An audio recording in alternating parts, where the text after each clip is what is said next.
I am Andy Forlis and the very proud superintendent of this amazing school district. Thank you for joining us for Facebook Live. This is our fourth event, and today our topic is secondary remote learning. And I'm going to do a quick introduction. I have some amazing guests with me today. We have Mr. Chris Gilmore, who is the principal at Westwood High School. Big wave to Chris. All righty. And we have Marlo Loria. Marlo Loria is our Director of Career Technical Education and Innovative Partnerships. A big wave from Marlo. Marlo is also a graduate of Mountain View High School, and she's the parent of two Red Mountain High School students who, so she is going to be sharing her experiences not only as a district level director, but also as a parent. So we're so happy that you're here today with us, Marlo. And Sue Campbell. Sue Campbell, big wave. Sue is the assistant principal serving over the area of registration at Westwood High School. And Sue is also a graduate of Mountain View High School. So you are surrounded by Mesa Public School community as we go through our Facebook Live event today.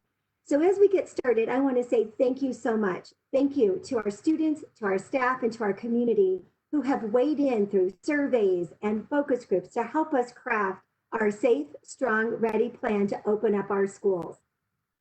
What you are going to hear today is the representation of hundreds and thousands of voices who have provided meaningful input, feedback, and questions as we continue to improve our plan. So we've got some questions that I think you might be thinking about. So I'm going to start off with an introduction. We've got about 30 minutes with you today. We're going to be following the chat, so please submit your questions. But I do know that there's some common questions that have already shown up. So let me share some of those with some information with you. Many of you are wondering about, as parents, how do I get in touch with my school? Well, school offices are open. Make a phone call, schedule an appointment to come on in so that we can be as safe as possible for those in-person appointments. Also, our teachers, they are back on contract. Today is their second day.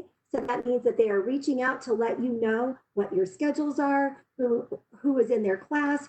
And that is a huge question that many of our students have as well. So be looking and listening for your teachers to be contacting you. Check into our parent portal for your schedules if you haven't received those.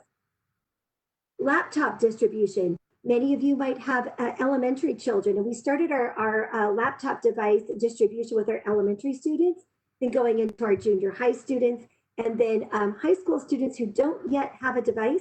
There will be a schedule for that. So make sure that you are contacting your school for device distribution. Another question that has come up is, so tell me a little bit about what my child's day is going to look like at our junior highs and our high schools. We're going to have an opportunity to share that with you, but I want to provide some context for that. I want you to think about the learning experience that your children have in an in-person model. And the hallmarks or the very important art of how teachers interact with their students in an in-person environment are going to hold true in the remote environment as well. So if a student is absent and they need to get their work ahead of time, teachers in a remote environment will work with your students to do that. If maybe students are having a hard time completing deadlines, they work with their teacher in an in-person environment, they will be doing the same in a remote environment. So just think about this being, we're trying to replicate that in-person experience the very best that we can in this digital environment that we're working in. Some of you are also wondering about attendance. In the spring, when we had to close school, we were not keeping attendance. That will be very different as we open up learning on August 4th. Students, our teachers will be taking attendance and students will be marked present. They will also be marked absent. You can imagine that that's a pretty complicated system. And so we are working out all of the details for that. But I promise you by August 4th, we will have that all figured out. So make sure that your children know that they need to be marked present for their time with their teacher. You also might be thinking about, what about these first 2 weeks of school? What will my kids be doing? They've been out of school for 5 months. We need to get them into the routine of what learning is about. We know that the relationship between students and staff is incredibly important. So that will be a very high priority in the first 2 weeks of school. Remember that the first 2 weeks of school is a 2-hour early release, and I want to tell you why we're doing that. We know that our staff need to come together. They need to debrief the day. They need to understand, how did this remote environment work for them? What are some of the hiccups so that they can work through them? They also need time to be together in a virtual way with their colleagues. They also may need some time for additional training. So we want to build that into those first 4 days of school. We also know that our students have to get back into this routine of learning. They've been out of school for 5 months. So we believe that this is the best way to ease them back in. And then every Wednesday moving forward, there will be a 2-hour early release on Wednesday. And that is so that our administrators and our teachers can learn together. Throughout this, we are committed to listening and learning and making this the best experience that we possibly can for our kids as well as for our employees.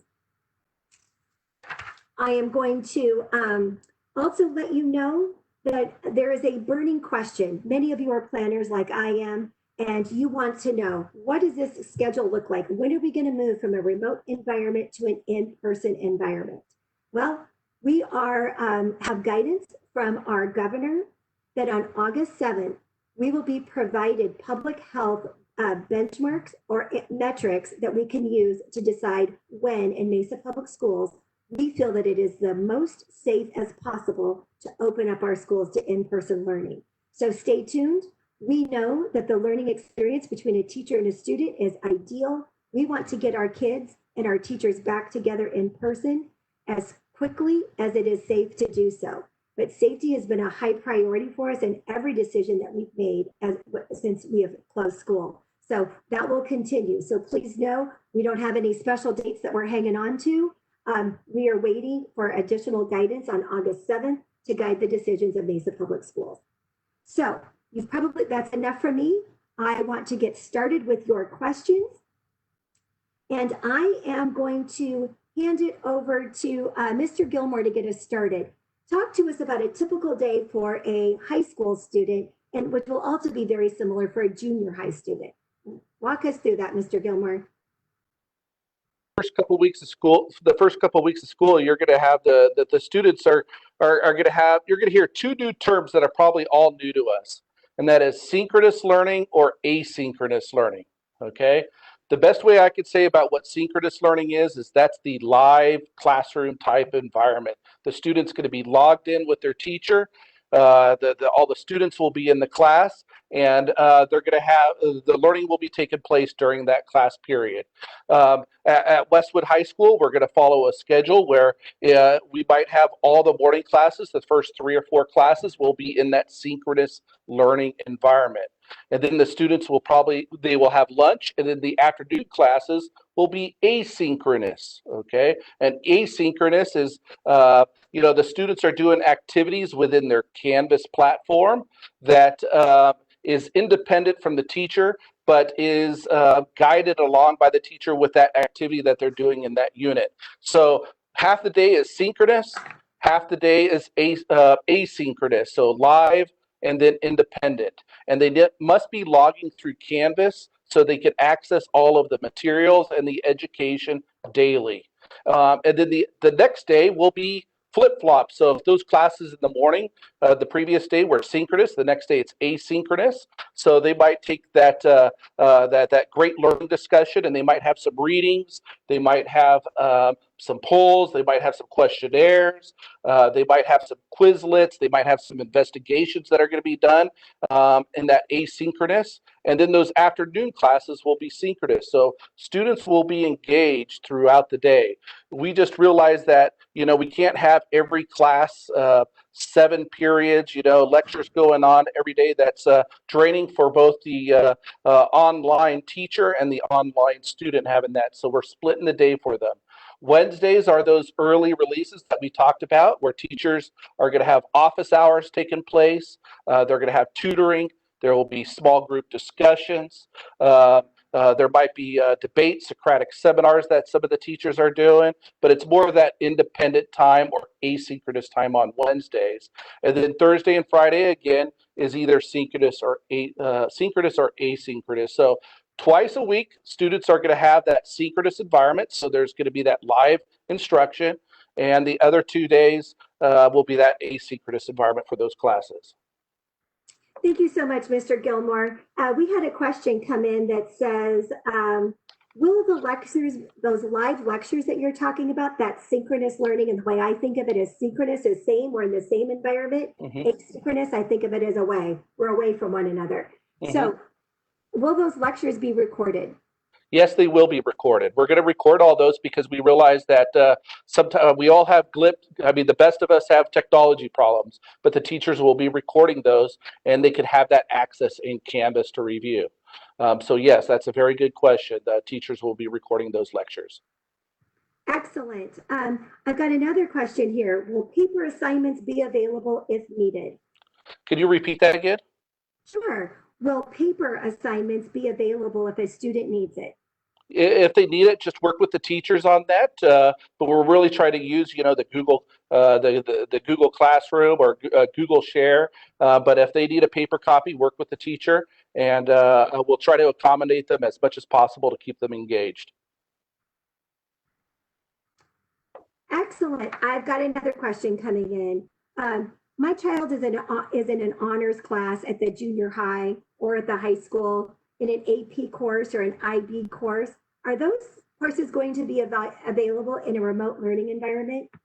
Absolutely, and I know at least the IB environment right here at Westwood, which we're very proud of. Dr. Davis has been working with all the teachers, getting them ready for this synchronous and asynchronous environment. We've been talking about all the required readings and making sure that all those important documents that they need for class are uploaded and accessible for the students. So they're ready for that, and I can speak for AP too. That's just going to be the same way that we talked about with the synchronous and asynchronous environment. So the rigor's still going to be there, and our teachers, of course, are going to have a steep learning curve, but they're ready for this task.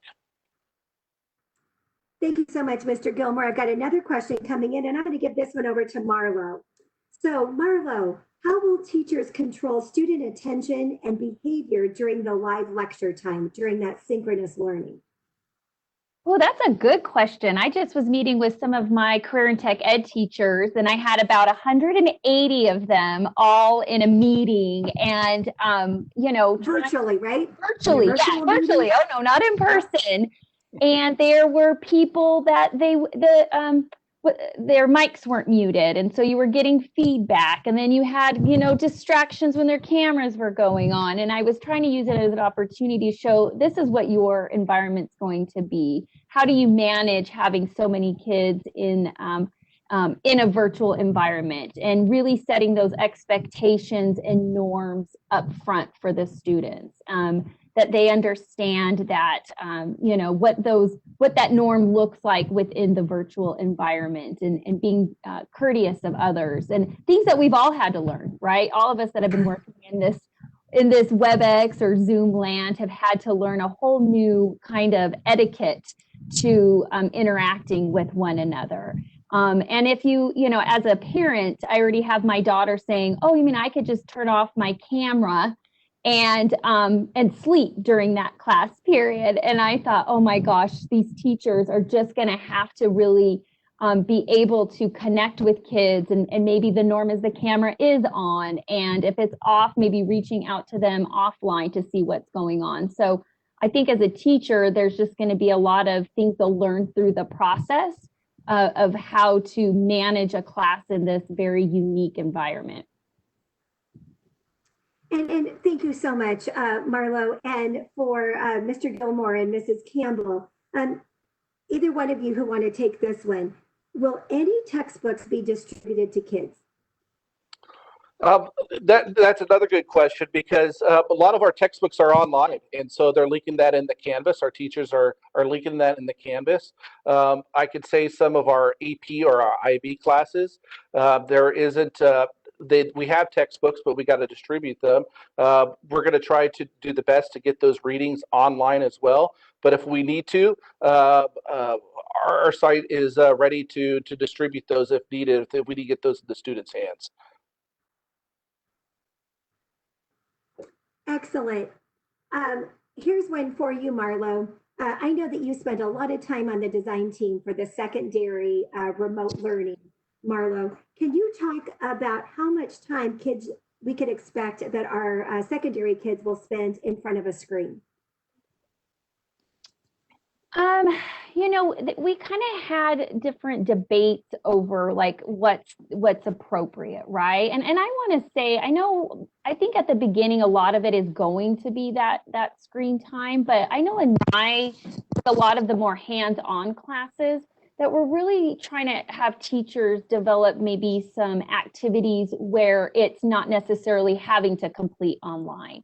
Maybe they're creating, if an engineering class, they're designing some kind of project and they're using whatever resources they have in their house to be able to build and model that project, and then take a picture of it and upload it in Canvas. And so I think it's interesting because people get real concerned about kids being online for hours on end. I know many of our kids are on their phones or on video gaming all day long, so I don't know if it's going to be as of an issue for them as it maybe is for us.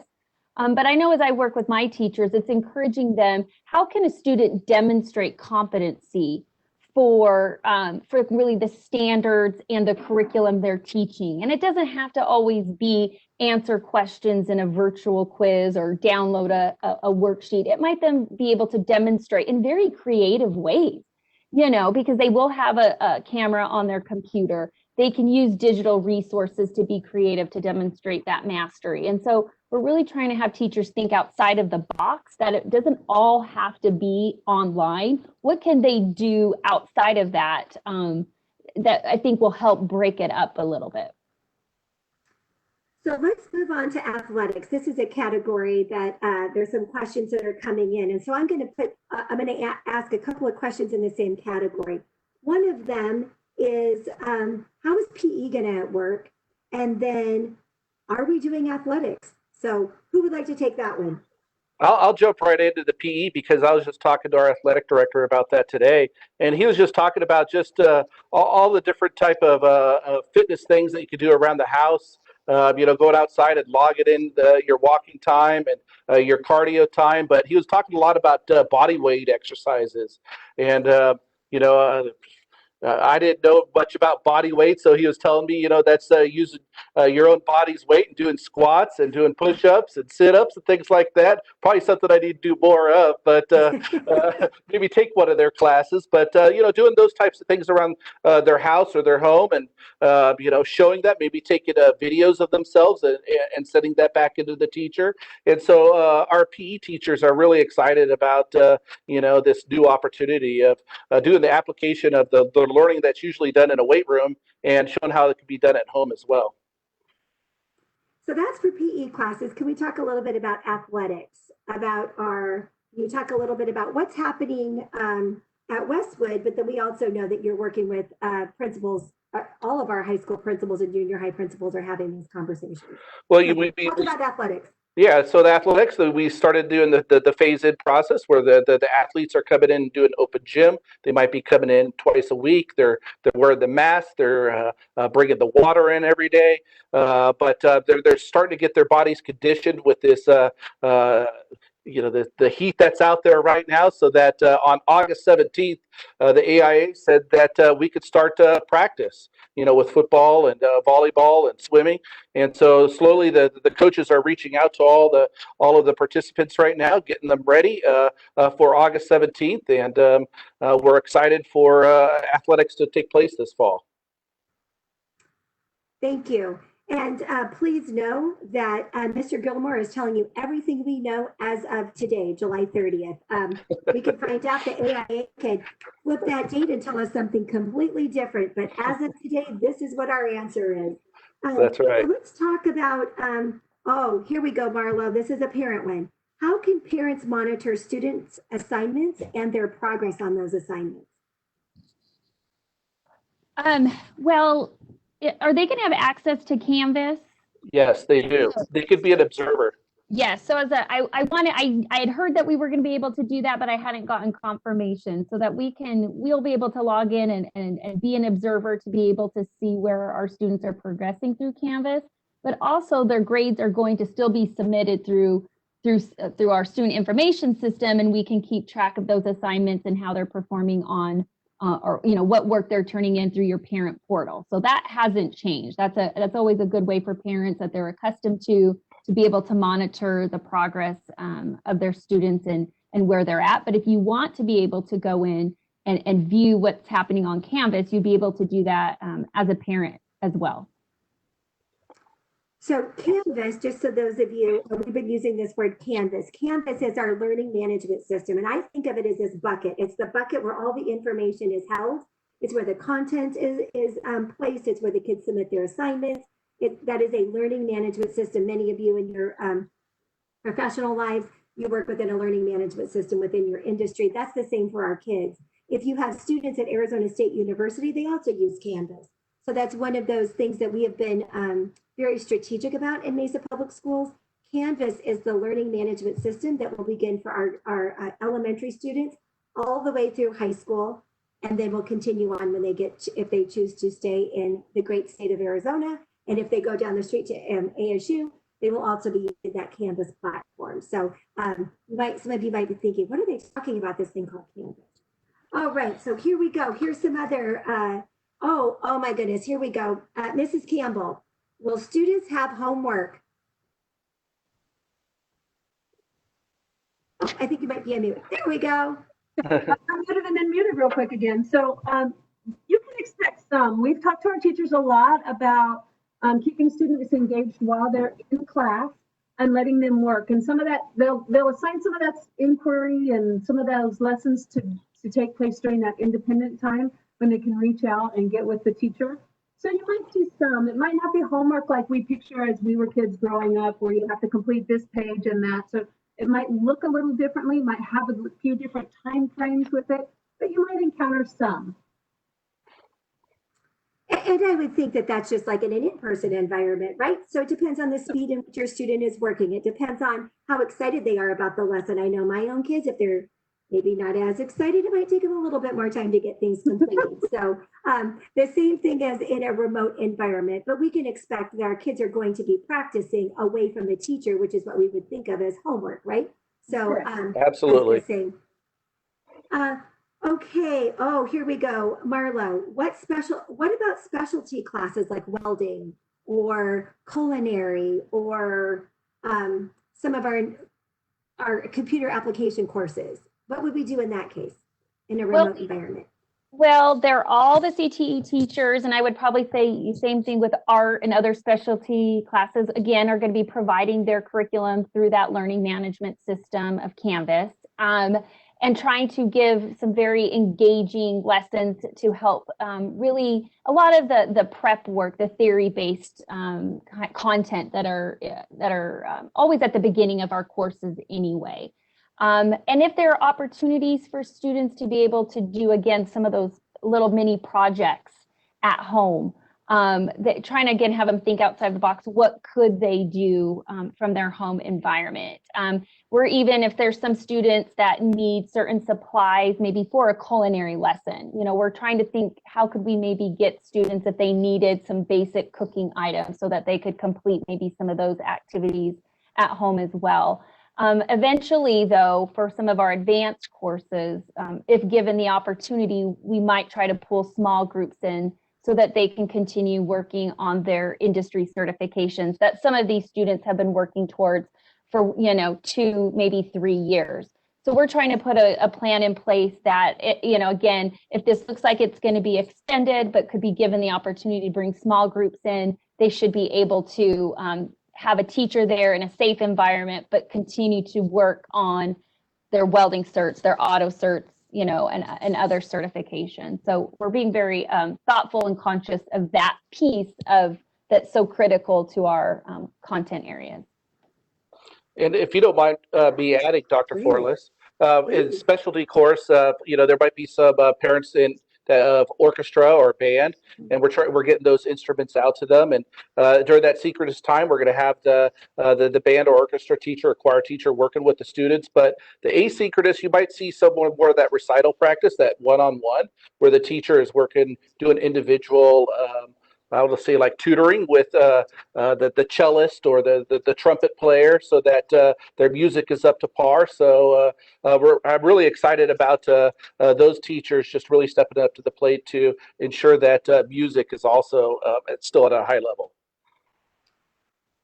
Here's another really good question.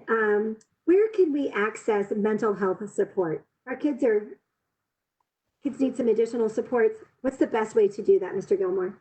I'm going to refer to Miss Campbell, if you don't mind, because she works Okay, really yes, closely please. with our counselors as well. Absolutely. So we have actually in Mesa, we've set up some support teams, and most of that, every school has a support team that you can reach out to.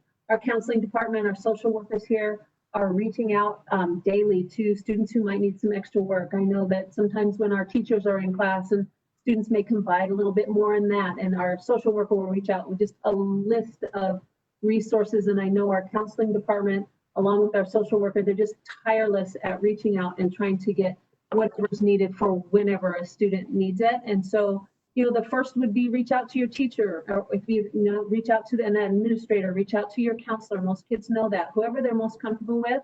And then we've got a whole team waiting to be on that. We've kind of rearranged things here at Westwood. I don't know about others, but here at Westwood, with our classified staff, we've kind of rearranged things so that we have extra people on hand to help us make some of those calls and make some of those connections. And so we have a very good system in place, and we're really excited to reach out and help those that need it. Thank you so much, Mrs. Campbell. I also want to let you know that on every school's website, there will be a big red button that says help. And so you can hit that red help button, and we will get you to exactly where you need to be. And for some crazy reason, my computer decides to freeze, but I think you can still hear me. So let's pretend that you can see my animation instead of my frozen head. So here we go. And another question, let's see who feels like they've got the answer to this one. Talk a little bit about Avid. How is Avid going to work on a secondary, whether that's a junior high or a high school campus? So we have the Avid elective class still at the high school, and our teachers are still being Avid trained and using the Avid strategies here, at least at Westwood High School, and I can imagine at all the others. It was really exciting this morning to see we had an Avid training. We had over 63 staff members that were in there getting trained about digital learning environments. So the Avid strategies are still being pushed. They're still being encouraged, and it's still part of our campus here at Westwood, and I can imagine all the other Mesa public schools, because we're very proud of that program on our campuses. And when you're hearing training, all of these trainings, teachers are doing this virtually. So I think that's important to know, because teachers have had to experience this virtual environment as a learner themselves. And so they know what's working for them and how they will be thinking about designing for instruction and engagement, back to that really good question that was asked earlier. Okay, here's another one. We're getting close to our time. It's 4:28, and we've got about 3 more questions that I see coming through. I think I've got a little bit of a lag time. So what is the suggestion if a school isn't responding to calls or to emails? Well, what would you advise parents to do? I'd advise, our office is still open. Please call our office. Please let us know right away. Each school has a website. I encourage our community to email me as a principal. We're telling staff and my staff, you got 24 hours, but the quicker that we could respond to help ease the anxiety of families during this remote environment, and letting them know that we're working and we're advocating for our students, the better. So please call. Please email, because if you're not, email the principal. They're all on the website, and get a hold of us, and we will make sure that you're connected to the teacher or the staff member that you need, because we are all working hard on behalf of our students at each of the sites. So I've got 2 more questions. One of those is talk a little bit about ROTC. Are they going to have to dress out, and how will that work? That's a good question. Isn't that a good one? I Yeah, know. that's a really good That's one. the stumper of the day. That is the stubber, because I know we collected a lot of the uniforms at the end of the year, but if we need to get those uniforms out to our ROTC cadets that are out there, we will set up a time just like we talked about. If books need to get out there, if that's a necessary item we need to get to them, we'll work out a plan to get those in the hands of our families. But yes, ROTC is still taking place. All right. And I've got another question. Do we need to have a printer in our home? Um, uh, if the work could be done on the computer, I can't imagine that you do need the printer, and you could save that and you could email it back to the teacher. Um, so I would imagine no, but maybe there's someone smarter than me out there that maybe have a better answer. Marlo, you're always smarter than me, so maybe I can just imagine if you're using the Google Drive or in Canvas that you could just all upload it into Canvas, your assignment, and it's all done electronically, and you submit your homework that way, at least at the high school level. I would echo that. I think our kids, they're smarter at it than we are sometimes with how to manage the systems and use their phones. We all know they can use their phones to communicate and to send things via their phones to their teachers. So yeah, I don't see a whole lot of need for a printer out there.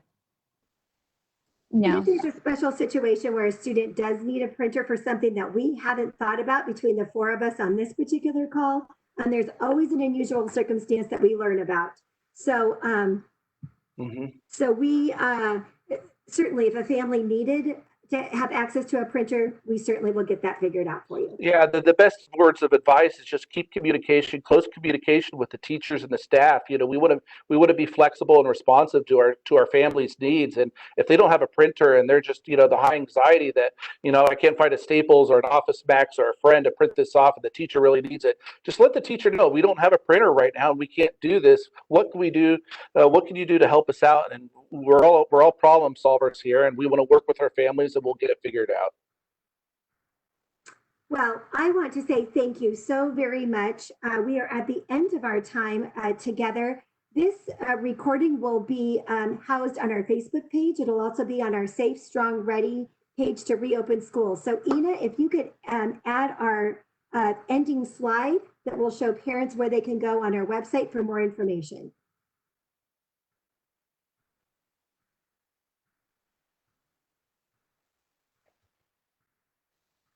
Did I lose you, Ina?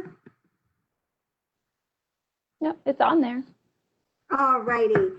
Thank you all so very much. We appreciate you, and we can't wait to start learning with your students on August 4th. Thank you, everybody. I appreciate it. Thank you. Bye-bye. Thank you. Bye-bye.